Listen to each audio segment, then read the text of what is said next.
What's going on in the world? Well, we will talk more about this during the prayer portion. So actually, right now we're going to go right on into the current events, but this is a local current event. I believe it happened Sunday, possibly Saturday in North Vernon.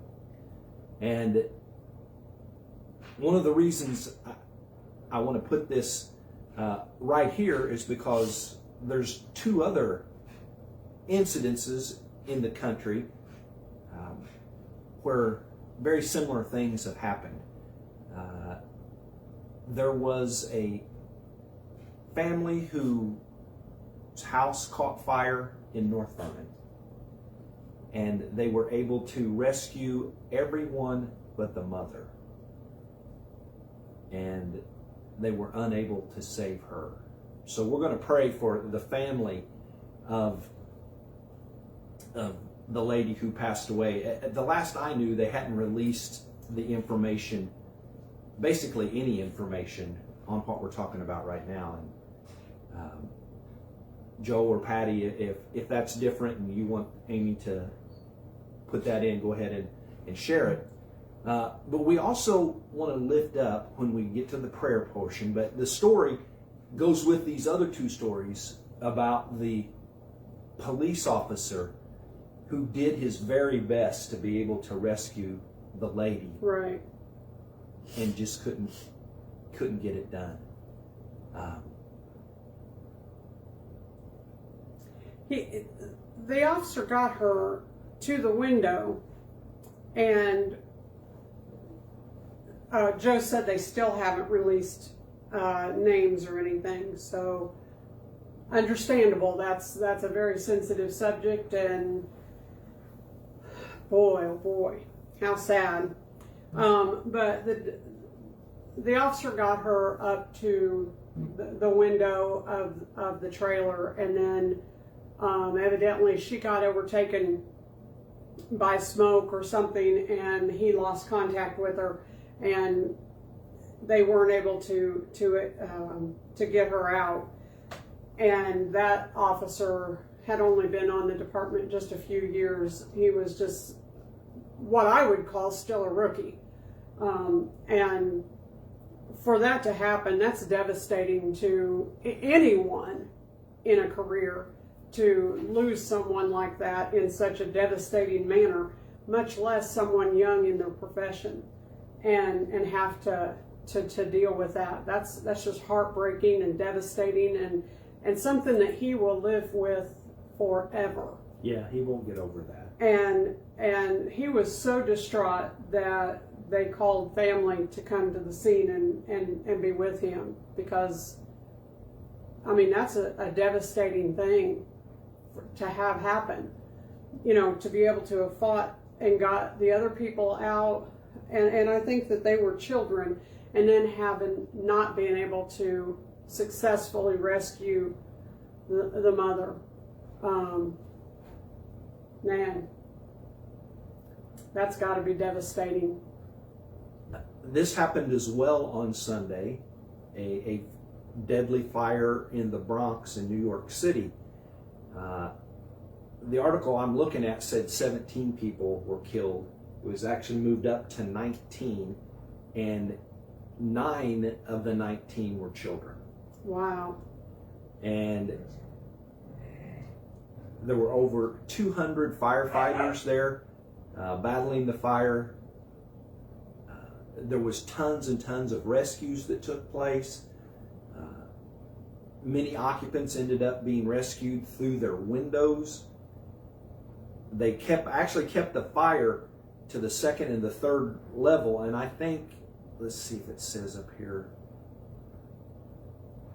19-story building. Oh, and so wow. they kept it, but the smoke obviously Right. was the major problem. More than 60 people were injured, many being trampled on the stairwell while trying to escape the heavy smoke.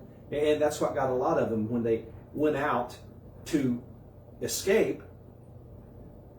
The smoke had already got into the stairwells. Right. And it was, they just couldn't.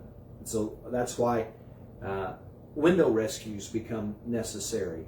And then, I don't even have it up in front of me, it was several days ago, maybe about a week ago, there was a deadly fire in Philadelphia where I think 13 folks lost their lives. So in with all of this, and being that it definitely is current events,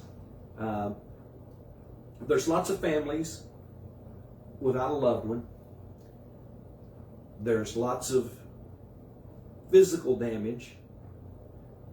But boy, there's a lot of first responders that are grieving as well. All three cases have to be terrible.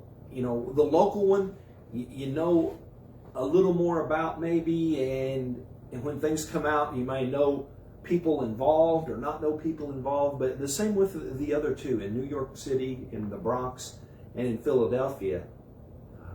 And I know one of the two, it was a faulty space heater that... And you know, this is the time of year when that kind of thing happens so often. Space heaters are so dangerous. And a lot of times people will end up having their heat shut off or something, and that's what they resort to is space heaters or kerosene heaters or things like that. I've been there, done that. I know. I've had my gas shut off, and I've had to have kerosene heaters to be able to heat my home for my kids. And I've hung blankets over doorways and isolated them into one room so that I didn't have to worry about heating other rooms. I had to worry about heating one room and keeping my kids warm. I've been there, done that. I know what it's like. And by the grace of God, my house didn't catch fire. But it's happened so often that space heaters go bad or they spark or something and it catches a house on fire, and people either become homeless because of it or they lose life because of it. And it's so sad that things happen like that. It's so sad. And most of the time when people lose their life in a fire, it's not the fire itself that kills them, it's the smoke that kills them. And you know, that's got to be a horrible way. Well, to me, it would seem almost like drowning. Yeah. You know, the oxygen ends up going away. Yeah. It would just be so sad. So sad. I'm trying to look at things to start with that not necessarily horrible in the political realm. I mean, things that have gone on outside of the realm of politics. And hey, guess what? There are things that go on outside of politics. And as we've just found out, and with the next one, a lot of prayer needs to go out for things that we can't affect other than to pray about. And this one, I've seen a lot about this. I guess it's because our children were at the age where this man was popular, and then of course we would watch him on America's Funniest Home Videos. But Bob Saget passing away a day or two ago, 65. That's way too young. That's way too young. That picture right there, just that I've got that you can see, that's just him right there. It is just him. He's just a baby-faced. Yeah. And even at 65, in the pictures that I saw, he was like the young version of a dad. You know, a lot of times you think dads and you think Ward Cleaver or something. Right. But right. Bob Saget was like a young version of Ward Cleaver. Right. Boy, well, he was the dad that everybody knew. Yeah. I mean, everybody knew him. If you said his name, it was like, oh yeah, he's DJ Tanner's dad, or yeah. You know, Baby Michelle. Yeah, absolutely. You knew who he was. And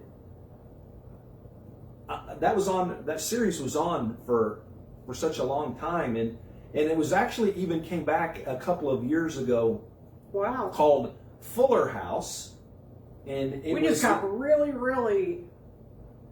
Somebody put their drunk goggles on, I think. And that's yours? Yeah. That would be your phone then. That would be my phone. Huh. Did anybody else just get real foggy or real fuzzy looking when I see something I forgot to put away with Christmas decorations. Sorry. We got to get you like these blinders or something to where we can keep you focused. Squirrel. Beth Rager just said, Ruth asked me to thank everyone for the prayers. Heart doctor is fine. Let's see. Heart doctor is fine. The doctor thought it was stress. Well, stress will do amazingly terrible things to you. Yes, they can. You could keep going in and out of focus. I noticed that, Roberta. I'm glad it wasn't just me. I do not know why. I think maybe it's... Let me try to turn this off and see. I don't have a clue if that's has anything to do with it, but stranger things have happened. I don't know. It might. Actually, it's doing it on mine too. Is it? Well, maybe that's the culprit. I don't know. It may be picking up that little bitty light, and I don't know. I thought maybe it was drunk glasses. You know how you put those glasses on and everything looks fuzzy like you're drunk, and then you take them off and it's... I don't know. Well, there is something that is on... see down here? This is the ministry page. And down here at the bottom says community standards. Oh, heavens to Betsy. Let me go see what it says. Let's say our community standards, the policies come from feedback. These policies come from feedback from people on Facebook and the advice of experts. These policies include different views and beliefs and are especially meant to protect those who might otherwise be overlooked or marginalized. Bullying and harassment. Have you been put in Facebook jail? I don't think so. Keep everyone respected and welcome by avoiding doing things that threaten or bully another. Hate speech. People should be protected, especially from attacks on their race, ethnicity, religion, language, gender, or sexuality. And it wants me to say, I understand. So, I don't know if maybe it's just time to renew the community standards, or if somebody said something, I don't know. And I've got a message. I don't know if she's still in here because I responded. Tanya Jackson was in here and said, God answered my prayers. So we will see. Wow. What she was talking about, maybe. And until then, we will go ahead and we will talk about more current events. How about this one? Well, you know what, Roberta, have you seen us going in and out of, the fuzzy look since I turned that little light? Well, maybe. I don't know. I give up. Let's stay on current events, and hopefully that will focus on us instead of us focus. We'll put the blinders on the phones and see if it can focus. A pastor's wife killed by a stray bullet during Bible study at Alabama church, and her family is choosing forgiveness. Wow. This is about a week old. The wife of an Alabama pastor died last week after a stray bullet struck and killed her during a church Bible study. But her family is already offering grace and forgiveness to the person responsible. How appropriate. The lady's name, Grace Carter. Oh, wow. 65, was killed Tuesday while inside Everlasting Life Holiness Church in Pritchard, Alabama, after a stray bullet entered through a door and struck her chest. A 26-year-old woman named Kaylin Christine Howard Harris, was arrested and charged over the deadly incident. Harris, who turned herself in, expressed remorse after her arrest and sought forgiveness. I'm sorry, and I didn't intend to do this. Anybody who knows me know I got a good heart, she reportedly said, and I intend to do this. Can y'all please forgive me? Carter is the wife of Cecil Carter Sr., a pastor-elect at a separate church called Sunlight Missionary Baptist Church. The preacher, who said his wife sometimes attends Everlasting Life Holiness Church, expressed shock and pain over the tragic loss, but he said he's remaining strong for his family. Quote from the pastor, "Sweetheart, I love you as always. Right now my heart is empty because she's not by my side, but I know that she's there spiritually. Right now I'm getting strength from knowing that God is able and knowing that my wife is in a better place with the Lord, and no doubt about it that she loved the Lord." Dee Carter, the victim's daughter, also expressed deep pain over the death, but she offered forgiveness before police arrested a suspect in the killing. Carter said her mother would have asked God to forgive the perpetrator. And wow. boy, that Boy, them some strong people. and every time I read a story about that, it just kind of smacks me in the face and said, boy, you got a long way to go still.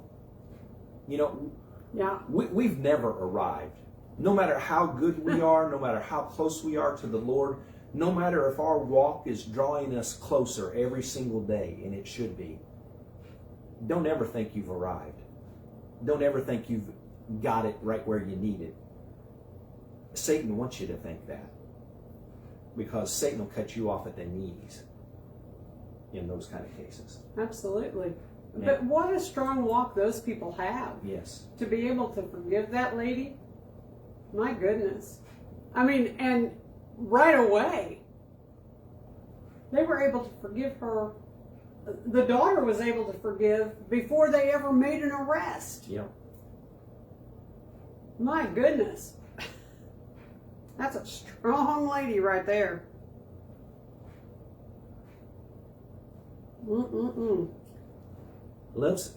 I'm really trying to pick and choose tonight. I'm trying to. There's a couple on here that I'm going to have to get to, but this one. This is the story of the murder of Ahmad Aarberry. I'm not sure how you say his name. It's the story that... Oh, that's the three guys that... Okay, yeah, it's Aarberry. Aarberry? Mm-hmm. Ahmad Aarberry. He was basically just hunted down and killed. And, you know, there are just some cases, and this one drew lots of national news because Mr. Aarberry was black, and the three guys that were convicted are all three white. But it's just one of those cases where you sure are glad that that's the way that the verdict came out. You know, from the very first day I heard about this story, I thought, unless something changes in the story that's being spoke about, those people need to fry. Yeah.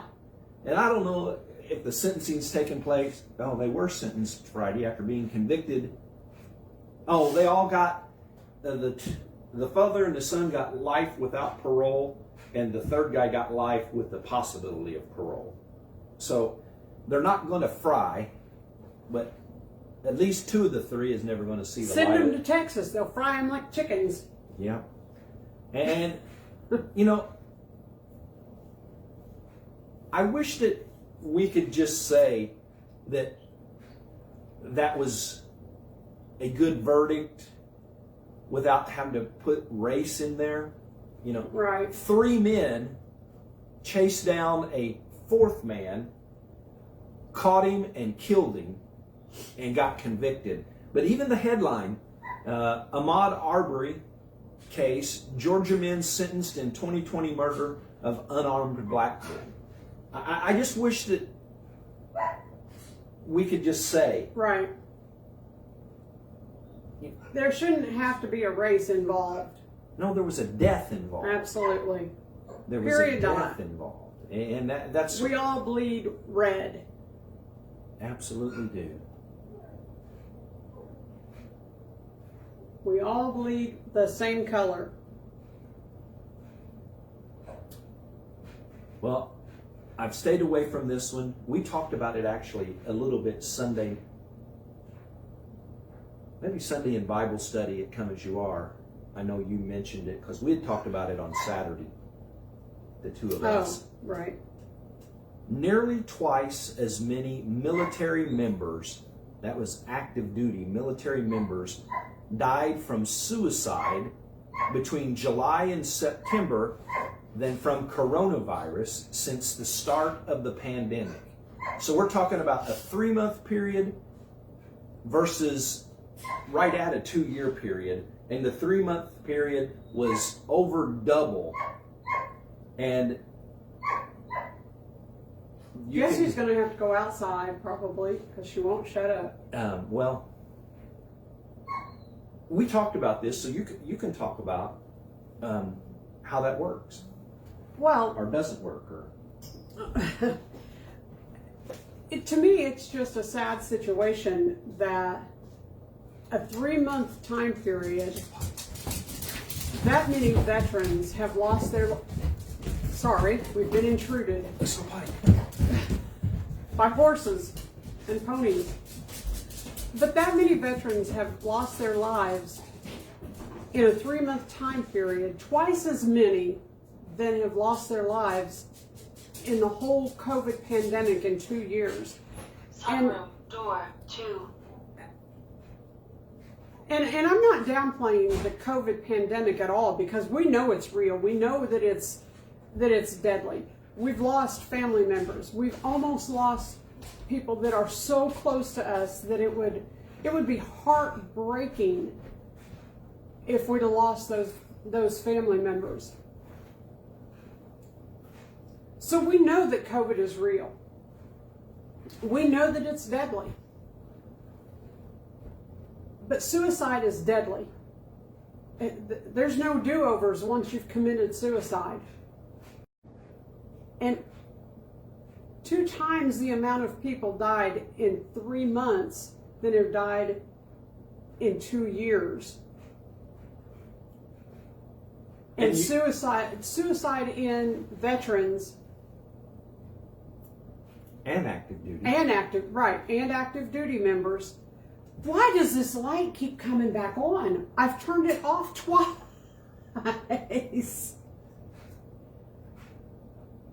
Now, if it comes back on, I'm thinking it's possessed. I was already thinking that. Because I've turned it off twice, literally.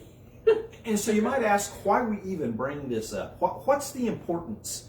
There are a lot of other major cause of death issues that are out there. And there are. That get ignored now. I mean, I heard the flu took the whole year off. The one article I read about that, It went on vacation. that article wanted us to believe that in a normal year, somewhere like 200 babies die of the flu. And last year, 1. 1. Not 5, not 7, not 17, but 1. The flu went on vacation for And a basically, year. that's what the article that we talked about Yeah. said. After flu took the year off, It took the year off because COVID took over. COVID's there. Well, we're just going to go. We'll be back. yeah, we could take it easy this year. COVID will Yeah. kill plenty of people. Pack your bags. Let's go. And so that's why I mean, we bring this up. There's plenty of other, how many people still die of lung cancer because they smoke cigarettes? And I'm not saying that if you smoke cigarettes, you're going to get lung cancer. And I'm not saying the only way you can get lung cancer is by smoking cigarettes. But we would have to stick our head in the sand to think that there's still not thousands and thousands that die every year of lung cancer, and the main cause was because they smoked or were within secondhand smoke. Yeah. That's no longer a crisis, apparently. Nope. My kidney cancer was put on hold because of COVID.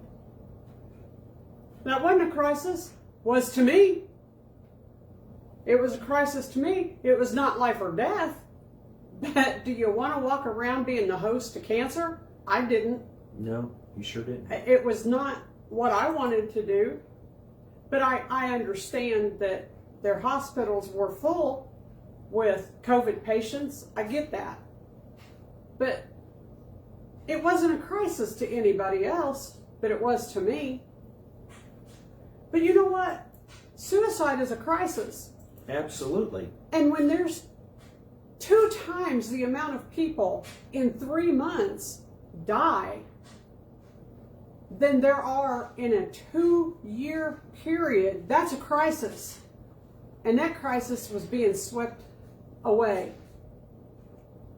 And very little being said or done about it. Because COVID, I wish I had a dime for every time the word COVID has been used. Oh. Can you imagine? You'd bankrupt the Treasury. Can you imagine how much money we would have? Because that's what gets talked about. That's everybody's focus. I get it's important, but so is suicide. There's no coming back from that. There's no coming back from that. And when we've got active service members and veterans committing suicide at that rate, that's a crisis. That's a huge crisis. It is. And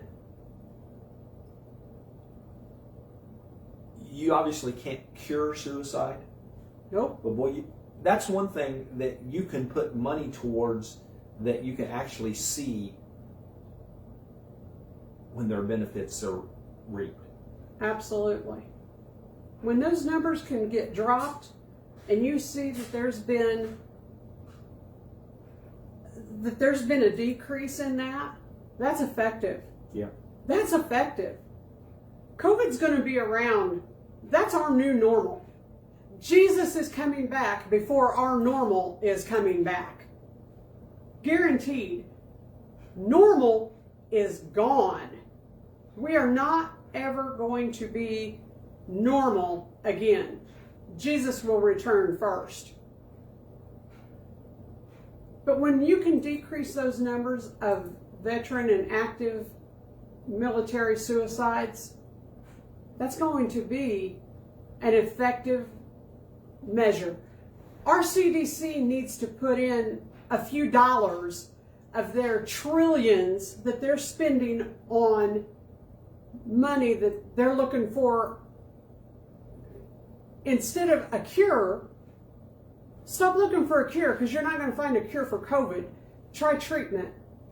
But spend a little bit of that money on some treatment for suicidal, active and veteran suicide. Or just suicide in general. Absolutely. Because guess what? COVID has been a big reason for a huge increase in suicides across the board, not just Absolutely. in military. Absolutely. Suicide in general. Yeah. Because there's no do-overs after that. That's a done deal. Roberta, if you are still watching, this would be the point where you say your prayer.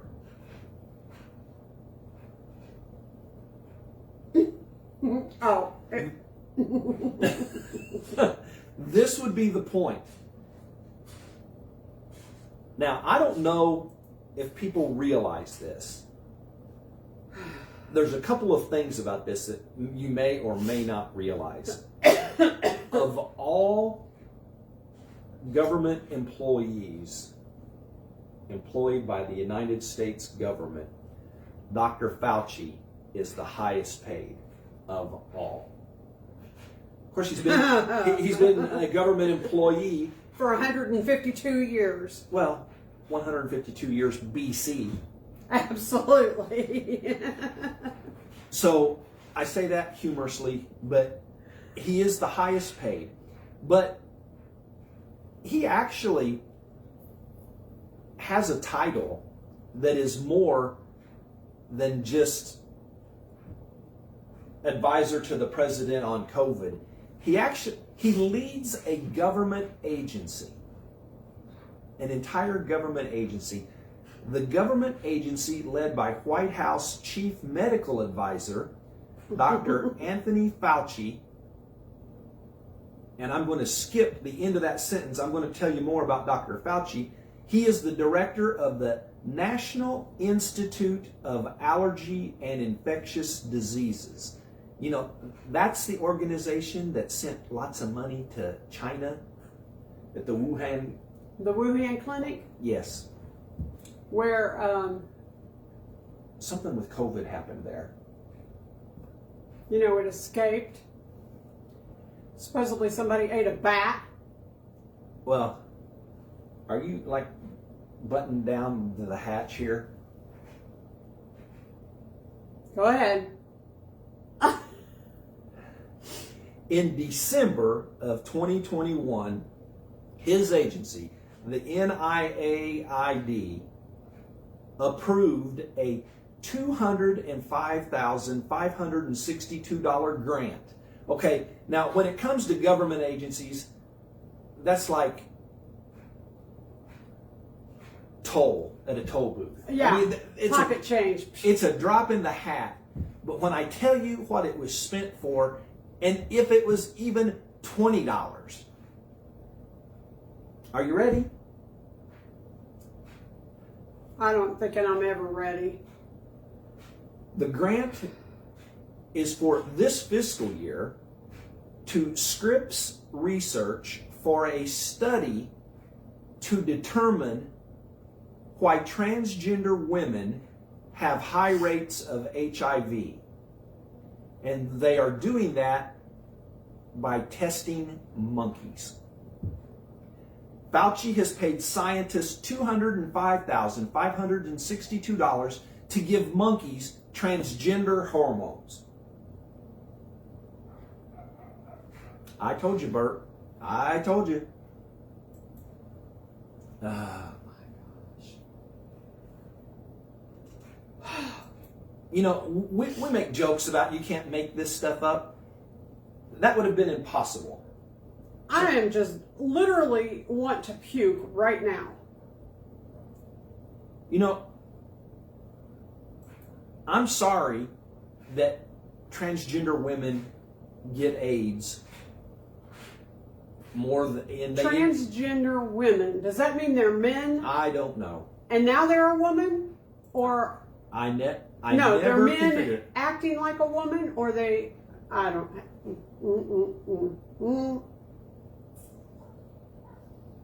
Trevor just said he's not new to the media. In the 80s and early 90s, he was the expert on AIDS, and there was some issues on that as well. The only difference is he had color in his hair. But, you know, some might say, well, why would you get worked up over that tiny amount of money? It doesn't matter how much money it is. It's a waste. It's over 4 years' salary for my wife. You ain't lying. That busts her buns. Way over. Come on. Are you kidding? And not just the transgender issue. And I'm not even a monkey. That's the part that gets me on the whole thing. The test is on monkeys. Monkeys. I'm a coon, not a monkey. Oh my. I cannot take it. Well, how about one on the little more humorous side? That wasn't stupid and funny enough. Well, this is stupid and funny. Well, that was, oh my goodness. You're going to make me cuss. No, that's why I'm moving on. See the picture? Yeah.